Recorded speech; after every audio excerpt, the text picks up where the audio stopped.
Lagay ng ekonomiya, kalakalan, negosyo at iba pa. Atin ang alamin dito sa Ang Pilipinas Ngayon.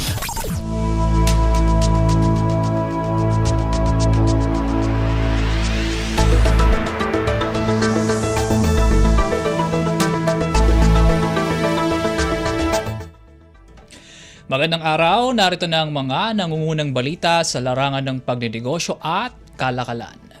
Magandang balita po sa mga nag-aasikaso ng kanilang property. Inalis na ng Bureau of Internal Revenue o BIR ang 5 taong validity period ng Electronic Certificate Authorizing Registration o ECAR.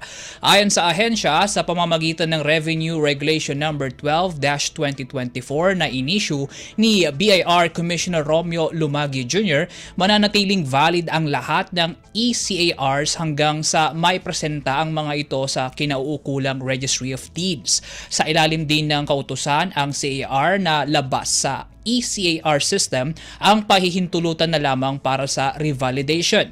Ang CAR na ini-issue ng BIR ay isa sa mga hinihinging dokumento ng Land Registration Authority upang mailipat ang ownership ng isang real property na biliman sa pamamagitan ng donasyon o sa kahit ano pang uri ng pag-transfer nito.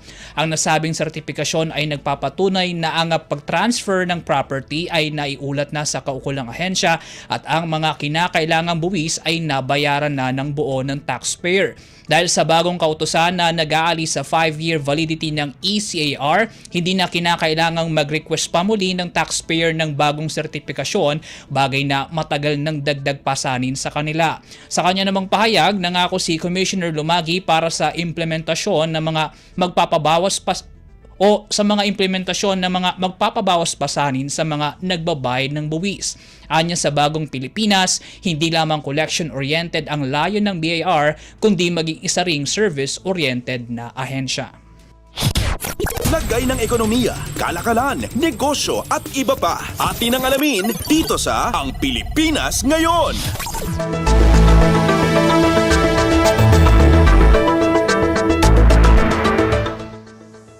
Sa iba pang balita, tiniyak ni Trade Undersecretary at Board of Investments o BOI Managing Head Seferino Rodolfo na nananatiling on track ang Investment Promotion Agency para sa pagkamit ng target approvals ngayong taon. Sa isang pulong balitaan, optimistiko si Yusek Rodolfo na makukuha ng BOI ang 1.3 hanggang 1.5 trillion pesos na target approvals ngayong 2024 sa kabila ng mga pagsubok na kinakaharap ng pandaigdigang ekonomiya.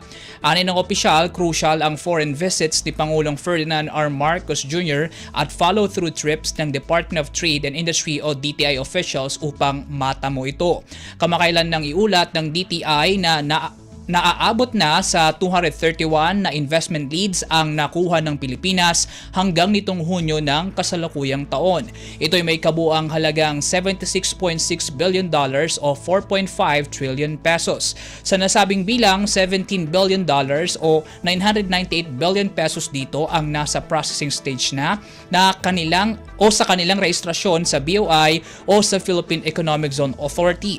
Ito namang Enero hanggang Mayo ng taon, umakyat na sa 640.22 billion pesos ang registered approvals ng BOI, 14% mas mataas kumpara sa 562.9 billion pesos na approvals sa kaparehong panahon ng 2023. Ayon kay Yusek Rodolfo, ito na ang pinakamalaking approval ng BOI sa kasaysayan.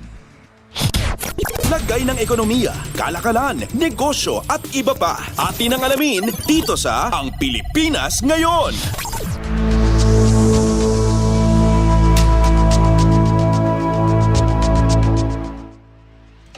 Hinikayat ng Employers Confederation of the Philippines o ECOP ang mga miyembro nito na sumabay sa paggamit ng artificial intelligence o AI-driven technology, gayon din sa reskilling at upskilling ng kanilang mga manggagawa para masuportahan ang pagpapalago sa ekonomiya ng bansa. Sa isinagawang National Conference of Employers sa Maynila, binigyang diin ni ECOP President Sergio Ortiz Luis Jr. ang benepisyo at hamong dala ng mga bagong teknolohiya gaya ng AI. Anya ang integrasyon ng AI sa iba't ibang sektor at industriya ay hindi lamang magbabago sa anyo ng business models at production processes, kundi magbibigay rin ng bagong skills na kakailanganin ng mga manggagawa. Ani Ortiz Luis, kinakailangang mapagsabay ang human workers at machine nang sa gayon ay makapag-deliver ng value-added services, bagay na kinakailangan ding masabayan ng training at education programs sa bansa. Sa pagharap naman ito sa mga mamahayag, sinabi ni Ortiz Luis na isa sa pressing issues ng employers ang AI, gayon din ang bumababang kalidad ng edukasyon sa bansa, mga isinusulong na dagdag pasahod at pending bills para sa dagdag na paid holidays. Para matugunan ng mga ito, binigyan din naman ni ECOP Chair Edgardo Lacson ang pagtutulungan ng pribado at pampublikong sektor, partikular sa pagpapa-improve ng edukasyon, promosyon sa inobasyon at pag-alis na ng anyay business unfriendly laws sa bansa. Lagay ng ekonomiya, kalakalan, negosyo at iba pa. Atin ang alamin dito sa Ang Pilipinas Ngayon.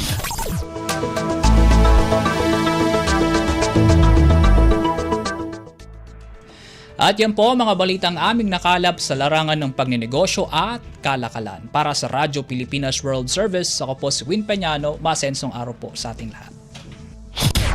Lagay ng ekonomiya, kalakalan, negosyo at iba pa. Atin ang alamin dito sa Ang Pilipinas Ngayon.